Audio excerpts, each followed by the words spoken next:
संपूर्ण राज्यामध्ये उष्णतेची लाट आल्याचं चित्र पाहायला मिळत असताना जळगावच्या देखील तापमानामध्ये मोठी वाढ झाली आहे। जळगावमध्ये तापमानाचा पारा 44.6 अंशांवर पोहोचला असून यंदाच्या हंगामातल्या सर्वाधिक तापमानाची नोंद करण्यात आलेली आहे। जळगाव शहरामध्ये जे आहे जळगाव शहराची हॉट सिटी म्हणून राज्यामध्ये ओळख आहे। मात्र गेल्या काही वर्षांचा विचार केला तर पहिल्यांदाच एवढ्या वर्षांमध्ये एप्रिल महिन्यातच तापमानाचा पारा जो आहे 44.6 अंशांवर पोहोचलेला आहे आणि यंदाच्या हंगामातल्या देखील सर्वाधिक तापमानाची या ठिकाणी नोंद करण्यात आलेली आहे।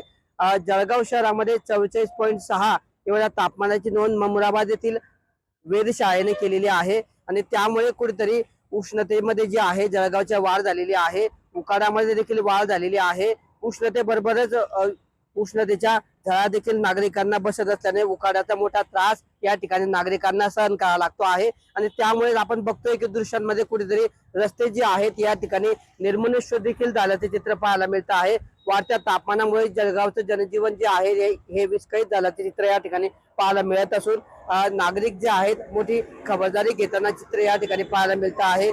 उष्णतेचे लाटेचा जो आहे पुढच्या काळामध्ये हवामान खात्याने अंदाज वर्तवलेला आहे आणि एप्रिल महिन्यातच तापमानाने 44.6 अंशांचा आकडा गाठल्यामुळे आता मे महिन्यामध्ये उष्णतेचा महिना अजून तीव्र राहण्याची शक्यता असून मे हीटचा कडाक्याचा सामना जळगावकरांना करावा लागण्याची शक्यता व्यक्त केली जात आहे। मात्र या वाढत्या उष्णतेपासून बचावासाठी जिल्हा प्रशासनाने खबरदारीचं आवाहन नागरिकांना केलेलं आहे। तर दुसरीकडे आपलं उष्ण तापमान घालवण्यासाठी अनेक शीतपेय असतील मत्ता असेल या विक्रीच्या दुकानांवर देखील नागरिकांची मोठी गर्दी होत असल्याचे चित्र पाहायला मिळत आहे। मात्र गेल्या अनेक वर्षांमध्येच जळगावचा विचार केला तर एप्रिल महिन्यातच तापमानाचा पारा 44.6 अंशांवर पोहोचला आणि यंदाच्या हंगामातल्या सर्वाधिक तापमानाची आज नोंद झालेली आहे। त्यामुळे उकाड्याचा मोठा त्रास जळगावकरांना सहन करावा लागत असून जळगावकर मोठं हैराण झाल्याचे चित्र या निमित्ताने पाहायला मिळत आहे। किशोर पाटील,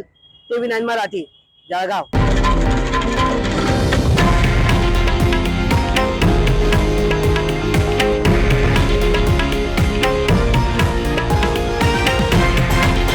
हे आहे देशातील नंबर 1 न्यूज नेटवर्क आणि आपण पाहत आहात TV9 मराठी, एकमेव।